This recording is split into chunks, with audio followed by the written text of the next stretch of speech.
Welcome to the Chasing Ebenezer show. This is a show where we talk about stuff, play you some music, and encourage you to be creative.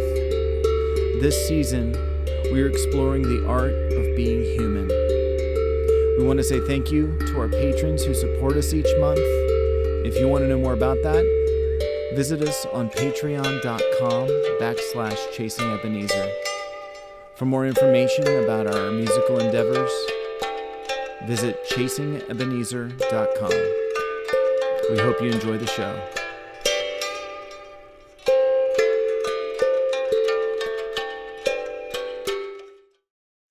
Hey everybody, welcome to the Chasing Ebenezer show. It is officially winter, as opposed to last week when it was just cold.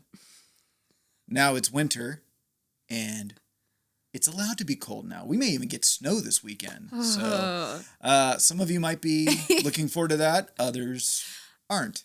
I mean, I like to look at snow. It's so beautiful. It's more having to work and drive and do things in the snow. So snow all you want, but then I don't want to go anywhere. Exactly. I think that's probably like most people. Yeah, well, as a kid, though, snow was like, you can go out and play, throw snowballs at each other. You'd miss school. Now, thanks to Zoom, not anymore. Sorry, kids. Sorry. But I'm pretty sure our parents always felt this way with snow. Like, I'm sure when it snowed, our parents were like, oh, I got to drive in this. Anyway, we're glad to be with you. I want to say a big shout out to our patrons who support us, have supported us throughout this year. Thank you so much. And if you are a patron and haven't redeemed your perks, which there are a lot of you, by the way, I appreciate that you're not supporting us for the perks. That's great. Yeah. But we still want you to get your stuff. So message us if you're, a lot of them are virtual perks, but please message us because we really appreciate you. Yeah. So I'm excited. This is Benjamin, by the way. This is me. In case you couldn't tell by our voices. Yeah. Which one's Heidi and which one's Benjamin. I'm excited that it's going to be 2022 soon. Now, I felt this way about 2021, thinking that all the problems were going to stop. Oh man, we all thought we learned all of our lessons the year before about plans and things. So rather than anticipating the best year, of our life, I'm just looking forward to a new set of problems to grow and maybe deal with. We'll still have some of the old, but maybe it'll be a little bit different. But hey, there you go. I'm excited about that. I am actually excited about one of our churches is doing a Christmas Eve service, so I'm looking forward to doing that. And it's so fun to create with people and not just by yourself. So yeah, what about you? What are you excited about? I have so many things, guys. This could just be a show about the things that I'm excited about. I'm good with that. But I'll just show you a few things I'm super proud of, and I'm excited. The kids, we attend multiple churches, so basically we have so much sin that we need to. We need so much forgiveness. But anyhow, we last week at our downtown Portland church, the kids helped put on just such a fun Christmas Sunday. Mm-hmm. And I'm still excited about just how they help make our church what it is. They are so much part of the creativity process, and I just am so excited because some of them, since a lot of them were born and have always attended. I mean, they weren't born in the church, but not literally. We've known them since they were babies, and so to watch them grow up and do music and be in doing stuff is so amazing. So I'm still excited about it. I got to see some of the photos. I'm also excited. I got a whole pile here of excitement. Heidi's pile of excitement. I know. We just got a gift from one of our amazing patrons, by the way, Hedinger family. Abby is a secret artist. Apparently, she does not post her stuff, and I saw a whole pile of it today, and she's amazing. I love this. I know she's amazing. I don't know if you can see it. I'll post a picture. Later on, a close-up, but she painted, it says Home Sweet Gnome, and she painted us as gnomes and then one of our cats here. So I just delights me. I love seeing other people do art, and then I'm a gnome, guys. I mean, and this is like you as you're aging. This will be me in the future. You're Rip Van Winkle. This is my goal. This is the goal. This is my goal right here. I'll try to post a photo of that. And I'm excited because I've been making gifts, and I've made a couple. You've done some amazing stuff. Well, like seriously. Thank you so much. And this one is much of it is courtesy of the Dollar Tree. Thank you for this awesome yarn. I've been making some wall hangings. So thank you Pinterest, and thank you Dollar Tree, and things that I already had at home. So I always prefer if I can make a gift for people. I mean, but sometimes you got to just buy one. This is true. This is what that's what I tend to do. Especially when people want cash or gift cards and they don't really want something that you make. But at the end of the day, that's, it's okay. If that's what they want, that's what they want. It's true. And the last thing, I just dropped that. I've been excited. I'm reading A Christmas Carol again. Got the large print, by the way. I'm a fan of large print at any point to try to save my eyes. This is really good, yeah. And I've just been doodling with colored pencils as I've been reading it this time, and that's been super fun. I'm always been a doodler, but I'm always afraid to write in books, but I bought this intentionally so that I could doodle in it, and it's been really cool to read it again. It's been quite a few years, so I'm always excited to learn deeper things about my issues, and aren't we all? And reading does that to me, and it helps me understand other people better and be a better person. So there you go. Did you have more that you were excited about? Well, no, but I was more thinking about how I felt my humanity this week. Tell us. Do you need me to poke you to feel your humanity? No, I think that I think I was really last week primarily. I was feeling a lot of depression last week, and I tend to get depressed around Christmas time, where some people are jolly. I'm the opposite of jolly during Christmas time. So it's because you don't have a super I don't have that cat really cool Christmas cat sweater. Then you would be jolly. Yeah, so I felt the weight of that, and it usually shows up in not knowing what to do with myself, feeling tired. So I think that's where I felt it. I'm doing a lot better this week, but last week was no fun. No fun. What about you? Well, I have had an interesting few weeks because I have almost every day gone to calm my mom or something. And if you know, my mom passed away last year. Yeah. And so it's like, I know I actually almost bought her a gift at Target yesterday. My mom was, for most of her life, my mom was always hot. Yes, she was. She was always very hot. And so she loved having little fans. She wanted a fan. So I was at Target. I saw a fan and I thought, oh, I should get this for my mom. And then I was thinking, she already has fan, and, don't want to spend too much money that we don't need. And then it was like, wait a minute. Your mom is passed away. You're not going to buy her a Christmas gift.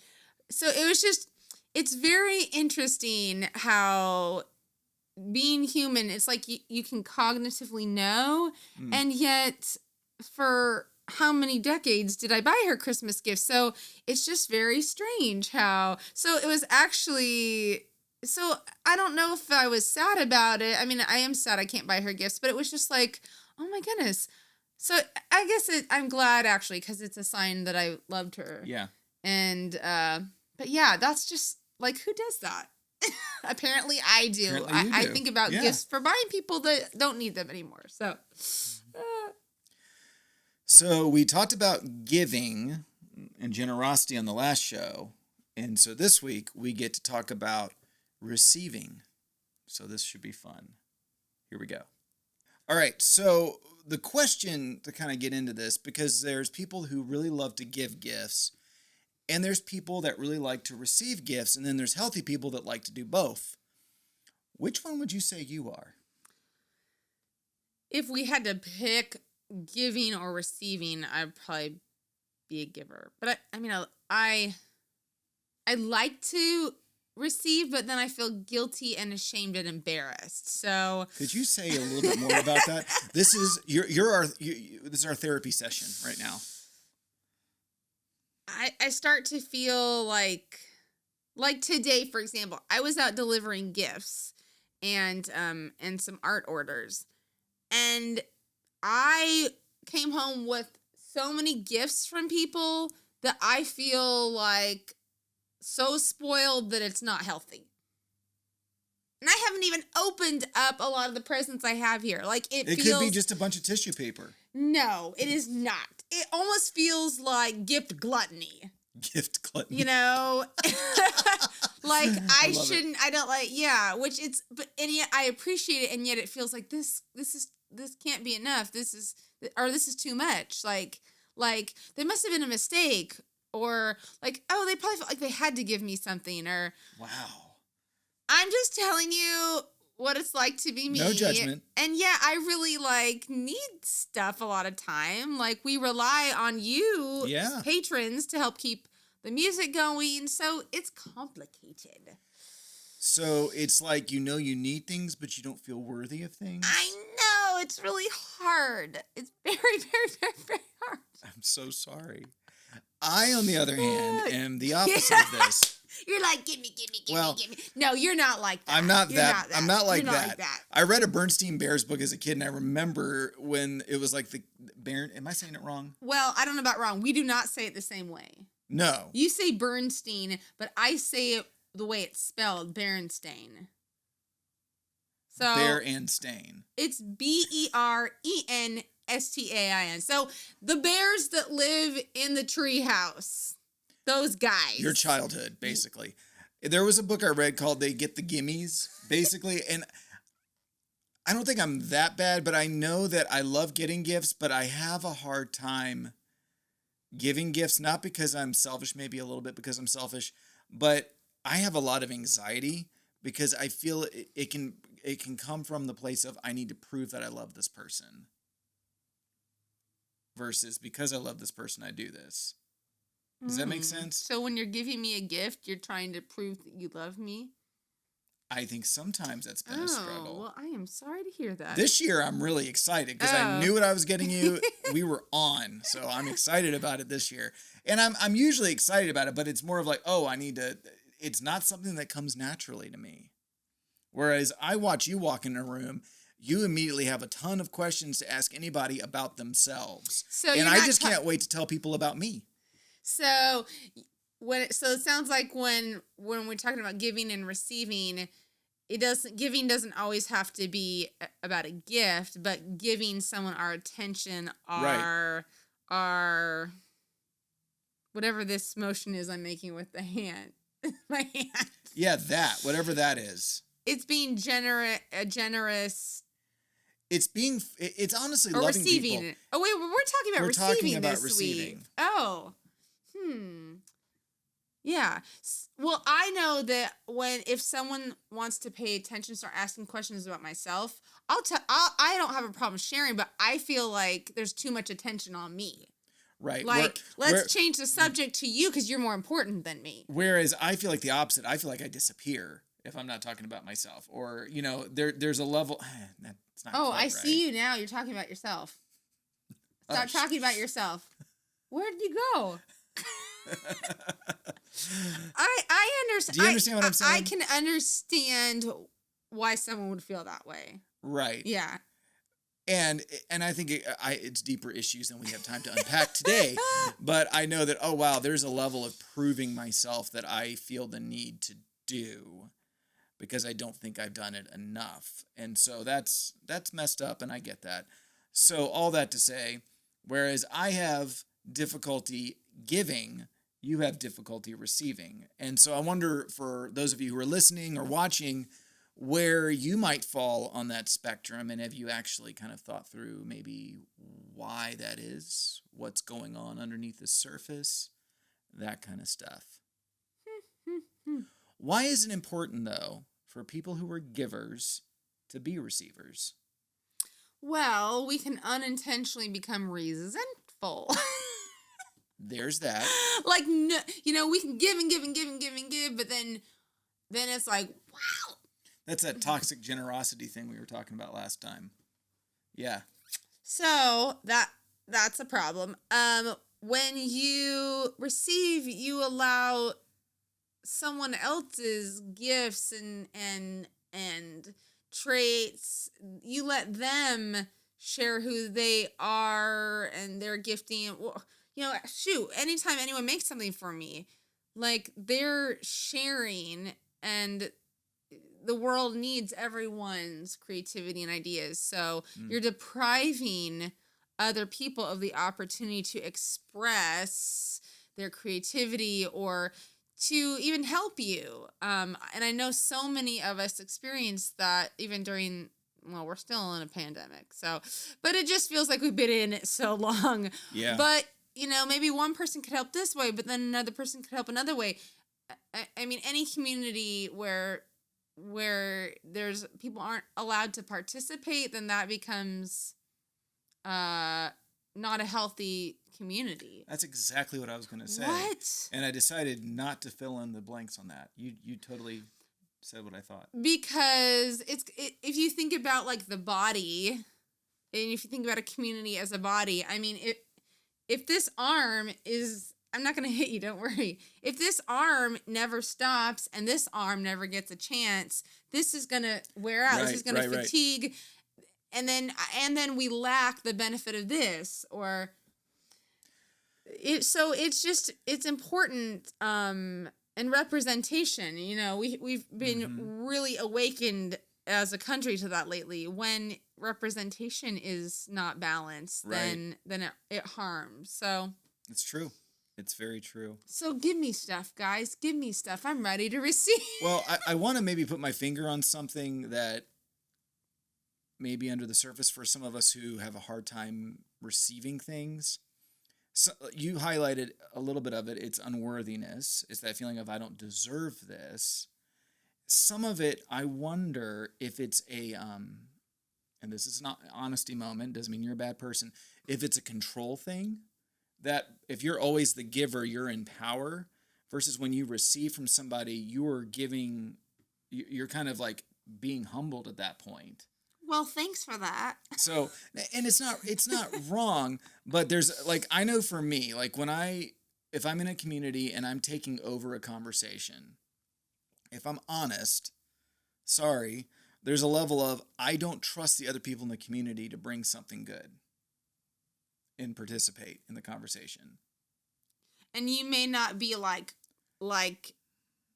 full consciously thinking that, but that's what deep down or subconsciously, or it's that fear of, well, I didn't ask the question well enough, so I better just answer it. It's not trusting other people. It's not trusting other people, which for really healthy community in art, in church, in your stinking household during Christmas time, there is a need for us to trust one another and to receive from one another.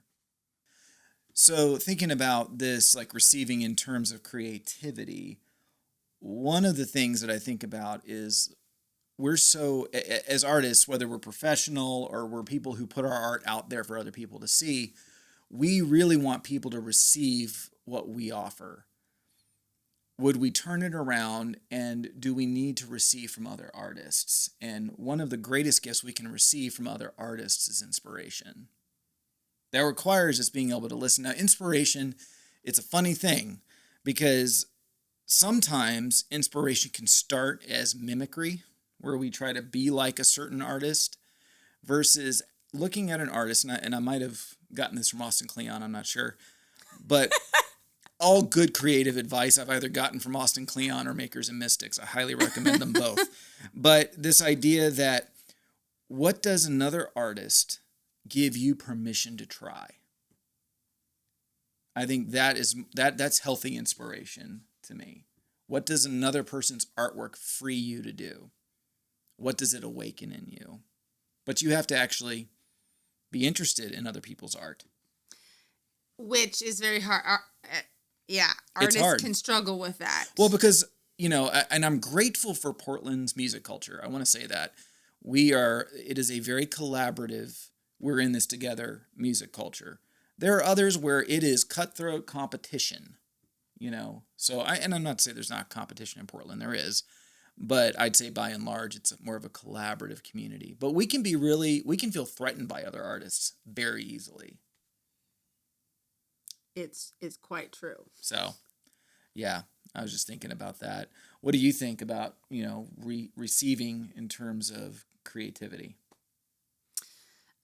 Well, I have a really hard time not deflecting compliments, and Yes, you do, even from it's me. very difficult. But then if someone says, "Oh, I love that song you did," or "You sing that so well," if I'm like, "Oh no, that was terrible," then I'm,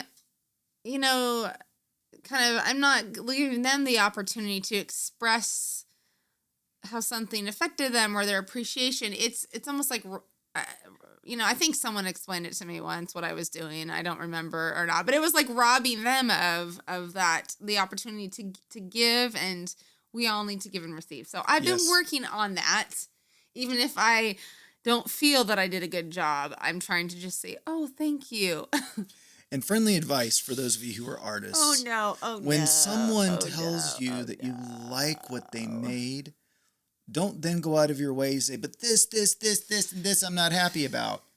I don't know. There's somebody in my life who does that. I know. It's very difficult. So it is, but it's because of all kinds of things. But I think you're very gifted, and I think that's really important. It's not arrogant to receive praise. It's also difficult to receive critique. Especially depending on who. That's a different but that's important. It is important though. Suggestions, receiving suggestions, or giving feedback, receiving feedback. Yeah, so we've done the episodes giving, receiving, but they so go together. They go together because whenever anyone's receiving or giving, then there's got to be the other. So. And I have to say this, I can receive praise from a stranger. It is harder for me to receive critique from somebody that I don't have a relationship with. You'd rather have a friend critique you? Yeah. I think I would. Interesting. Yeah, not because it can take place in two different ways. It can, there's people that come up to the stage, and the second you see them, they want to offer me the gift of their opinion. And I don't even know them from anybody. And then you get some, and there's usually it's the smile of, "I'm going to slap you." It's going to happen. But so that's not good. But there is such a thing as a gift of critique, and sometimes those gifts hurt, but they end up producing a lot of life in you. So, someone who I think really blessed me with their critique, and I think I mentioned him in the past several episodes, is Jeff Hoover. Jeff Hoover was very good at, this sounds bad, not necessarily being critical, but he would point out where I was settling in my music. And that was really helpful, and that's changed the way that I sing and the way that I write. So that was a gift, but I had a hard time with it sometimes. We can get stuck we can get tunnel vision. Yeah. Yeah. I also really love receiving art supplies. That is a very me-centered thing, but I will say when people do give me art supplies, I do love it. So I actually am running out of space, and yet I can't get enough of art supplies. There's a reason why we don't show you this room right now. Because I would be mortified. Right, it's also Christmas, so there's wrapping paper and gift making everywhere. So I have excuses, but so yeah, I just love, especially with kids, I love receiving their ideas. I think being receptive, receiving ideas is so important because I get stuck in how I think a thing's going to go. And then to receive a brilliant idea from someone else, especially when you're on a team, is it's such a beautiful thing. So especially from kids, especially with the kids downtown in our service, letting them be involved in a little bit of the planning made it better. Yeah. And so to receive the gift of another person and their ideas is such a awesome thing to learn, and I'm still learning. So prompts for this one. I did not plan this really well. Well, if you celebrate Christmas, you're going to get an opportunity to exercise this prompt.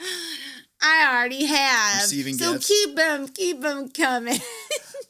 I would, and maybe this is for those of you who struggle with receiving from other people, listen to some music that you love.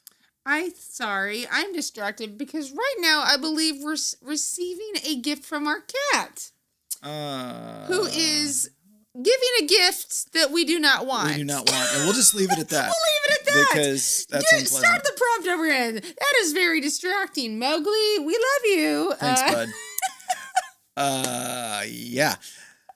So anyway, all right, so let's try those prompts again. Yeah, let's try it again. Got a little thrown off there. So first thing is taking time to receive gifts, which you'll have an opportunity for you to do that on Christmas Day, like I said.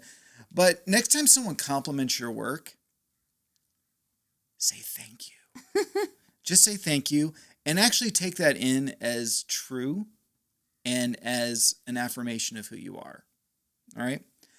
If you're someone who has a hard time receiving, give yourself permission to look at other artists, listen to other music, and listen with intentional inspiration. Maybe in your journal, maybe on a piece of paper, write down, what does this particular song give you permission to try? Or what does this technique or whatever give you permission to do?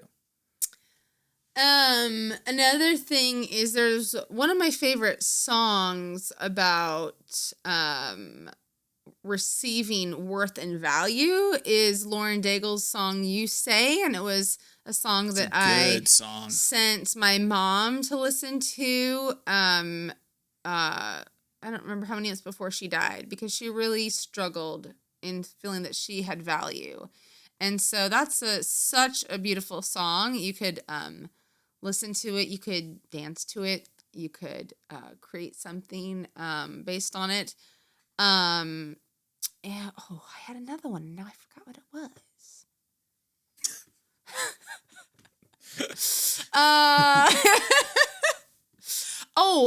Maybe there's someone in throughout history that you know who either was generous or maybe who was a receiver of generosity. The Gift of the Magi by O. Henry is a beautiful short story, and they actually made a movie that I really like. Marie Osmond was in it, and the movie's called The Gift of Love. And that's a great story on when two people are both trying to give, and they're both, both to each other. And so maybe read that short story or watch The Gift of Love. And our cat is continuing to do other things to annoy us. He clearly wants you all to know that he is part of the show. He is. Our cats are always part of the show. Yes. Which is so nice. Yep. So the song that we're going to do is God Rest Ye Merry Gentlemen. It's an old traditional tune, and we might even hear our cat in the background while we're playing it, but we're going to do it Chasing Ebenezer style. And so, yeah. And I love that the chorus is tidings of comfort and joy. Yes. And so I just hope that we know that holidays can be such a hard time. Yeah.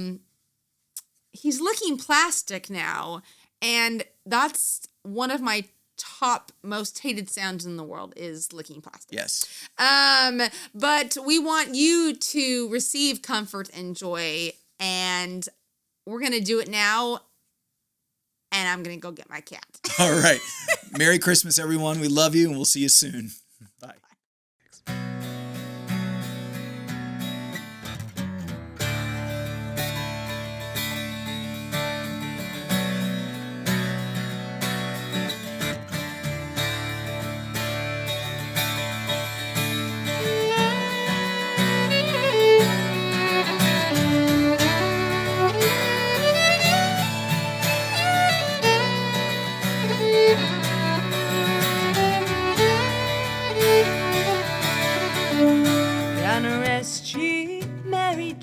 gentlemen, let nothing here dismay.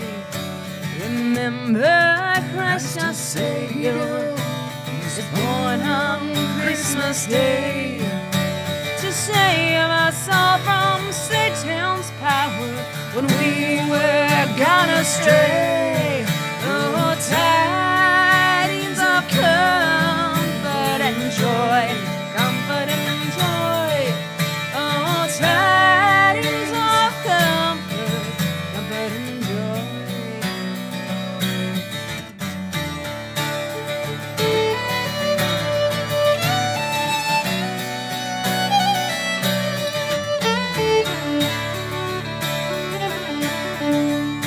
From God our Heavenly Father, blessing angel came, and unto certain shepherds brought tidings of the same, how that in Bethlehem was born the Son of God.